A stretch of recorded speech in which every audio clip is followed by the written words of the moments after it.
Hello दोस्तों, मेरा नाम है दीपक कुमार सिंह। आज का ये वीडियो बनाने का मेरा मकसद है कि मैं आपको एसबीआई क्लर्क मेंस 2020 का फुल रियल एग्ज़ाम सिनेरियो बताऊं। तो उससे पहले मैं अपने बारे में कुछ बता दूं। मैंने 2019 में बीटेक पास आउट किया है कंप्यूटर साइंस इंजीनियरिंग से। उसके बाद से मैं बैंकिंग के प्रिपरेशन में लग गया हूं और ये मेरा पहला मेंस है एसबीआई क्लर्क। तो इस वीडियो में मैं बेसिकली 3 चीज़ों के बारे में बात करूँगा। पहला कि इस साल का एसबीआई क्लर्क मेंस का लेवल कैसा था और उसका पैटर्न कैसा था।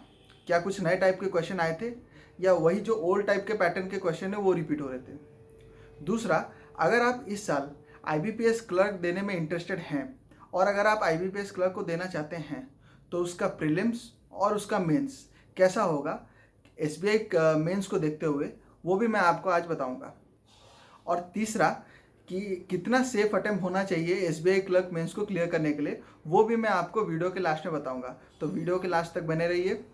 पर उससे पहले मैं आपको अपना एसबीआई क्लर्क प्रीलिम्स का स्कोर कार्ड दिखा देता हूँ। तो जैसे आप देख ही रहे होंगे कि मैंने टोटल अटेंड किया था 81, जिसमें से मेरे को मिले हैं 76.75। तो चलते हैं आगे। तो पहले मैं बात करूंगा इंडिविजुअल सेक्शन से। तो पहले बात करते हैं इंग्लिश सेक्शन।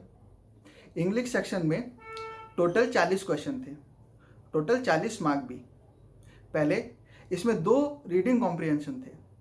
एक रीडिंग कॉम्प्रिहेंशन स्लीपिंग के ऊपर था, स्लीपिंग पैटर्न, और दूसरा रीडिंग कॉम्प्रिहेंशन था प्लास्टिक वेस्ट मैनेजमेंट के ऊपर। और मैं आपको बता दूं, ये दोनों पैसेज ईजी से मॉडरेट लेवल के थे और दोनों को मिला के करीबन 14 से 15 क्वेश्चन आए थे। अगर एक बंदा आराम से पैसेज को पढ़ता है तो ये 14 मार्क से 12 मार्क वो ले जा सकता है। दूसरा था क्लोज टेस्ट। क्लोज टेस्ट 4 से 5 मार्क के आए थे। ये भी मैं बोलूँ तो मॉडरेट लेवल के थे। तीसरे आए थे डबल फिलर्स। ये भी मैं अगर बोलूँ, मेरे को जितना याद है तो 3 से 4 मार्क के थे और ये भी कहीं ना कहीं इजी थे, डुएबल थे। और एक नया टाइप का पैटर्न था, जैसे कि 4 सेंटेंस दिया था, उस 4 सेंटेंस को A B C D part में डिवाइड किया था। उसमें था कि जिस पार्ट में एरर नहीं है हमको वो लिखना है। जैसे हमारा नॉर्मल आता है प्रीलिम्स में कि किस पार्ट में एरर है, बट मेंस में आया था किस पार्ट में एरर नहीं है। तो ये था इंग्लिश सेशन के बारे में। और कहीं ना कहीं जब मैंने बात किया बच्चों से तो मुझे पता चला कि अगर मैं बात करूं तो अगर आपने 24 से 27 के बीच में अटेंड किया है इंग्लिश सेशन में, तो आपने कहीं ना कहीं बहुत अच्छे अटेम्प्ट किए हैं, बहुत अच्छे। और मैंने खुद ने इसमें 24 अटेंड किए हैं। तो उसके बाद मैं बता दूं और कि अब इंग्लिश सेशन में तो मुझे कोई भी नयापन नहीं लगा, सब सिमिलर ही था। कोई भी ऐसा चीज़ नहीं था जिसे कोई भी देख के सोचे कि ये नया है, सब सिमिलर था प्रीवियस ईयर पैटर्न की तरह। उसके बाद रीजनिंग में मैं बात करूं, मैंने खुद ने 3 पजल अटेंड किए हैं और एक मशीन इनपुट आउटपुट अटेंड किया है। मैंने टोटल रीजनिंग में 16 अटेंड किए हैं। यहाँ भी जब मैंने मेंस के बाद बात किया तो बच्चों ने बोला ये भी सेक्शन कहीं पे पिछले साल से थोड़ा हार्ड था, थोड़े नए क्वेश्चन भी थे। तो अगर आपने इसमें 22 से 25 के बीच में अटेंड किया है तो कहीं ना कहीं बेस्ट अटेम्प्ट किया है। और अगर क्वेश्चन का पैटर्न के बारे में बात करूं मैं, तो रीजनिंग में एक बॉक्स बेस्ड पजल आया था। 7 लोग थे, उन 7 लोगों को 7 कलर पसंद थे, आपको ये अरेंज करना था। दूसरा सर्कुलर बेस्ड पजल थे। तीसरा बुक अरेंज किया था। बुक 6 टाइप के बुक थे जिनको 2 रो और 3 कॉलम में अरेंज किया था, ये भी एक पजल था। और एक रो बेस्ड पजल था जिसमें डबल रो, जिसमें 6 बच्चे नॉर्थ और 6 बच्चे साउथ देख रहे थे, ये पजल था। हाँ, एक नया मशीन इनपुट आउटपुट गिरा था, जो बच्चों को वो नया लगा बट मुझे वो बहुत ईजी लगा, ईजी था। और दूसरा लॉजिकल रीजनिंग के 4 क्वेश्चन या 5 क्वेश्चन थे। और फिर लेटर अरेंजमेंट, वो भी कहीं ना कहीं ईजी थे। और मैं बात करूँ डाटा सफिशिएंसी, तो उसके भी 5 क्वेश्चन थे, वो भी डुएबल थे।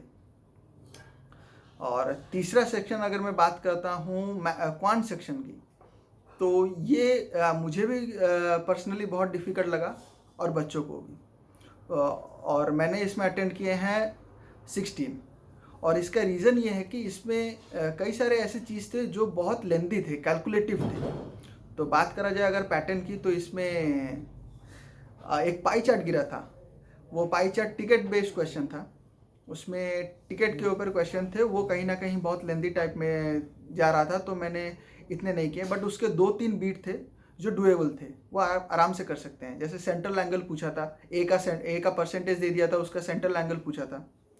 और दूसरा एक बार ग्राफ था, वो बार ग्राफ बहुत ईजी था, बहुत ईजी। उसको तो सबने किया होगा, पर्सनली मैंने भी।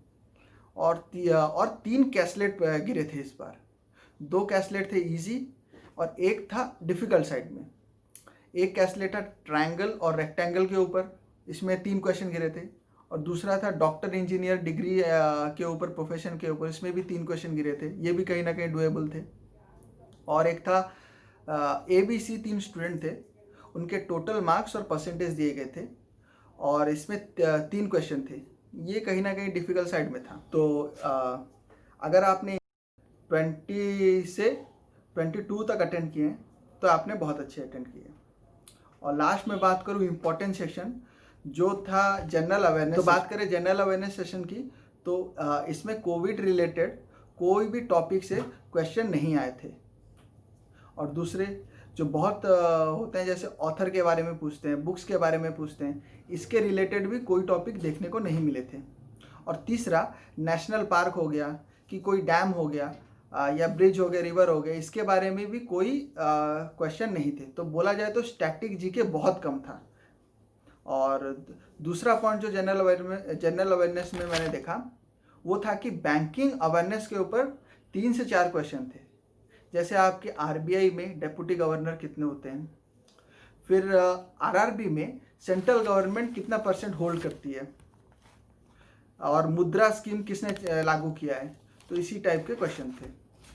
और नॉर्मल करंट अफेयर्स की बात करूं तो अक्टूबर महीने से 2-3 क्वेश्चन थे, सितंबर महीने से 7 से 8 क्वेश्चन थे। जैसे जापान के प्रेसिडेंट हाल ही में चेंज हुए, तो उनका नाम पूछा गया था। ऐसे करके करंट अफेयर्स जुलाई से लेकर अक्टूबर तक कवर किए थे इसके अंदर। तो मैंने इसमें अटेंड किए हैं 35। तो अगर आपने इसमें कहीं ना कहीं, बच्चों ने तो अटेंड किए हैं 37, 38, तो अगर आपने 32+ अटेंड किए तो अच्छे अटेम्प्ट किए हैं। और मैं अगर टोटल ओवरऑल कट ऑफ मतलब गुड अटेम्प्ट की बात करूं, तो अगर आपने 92+ अटेम्प्ट किए हैं तो कहीं ना कहीं आप सेफ साइड में हैं।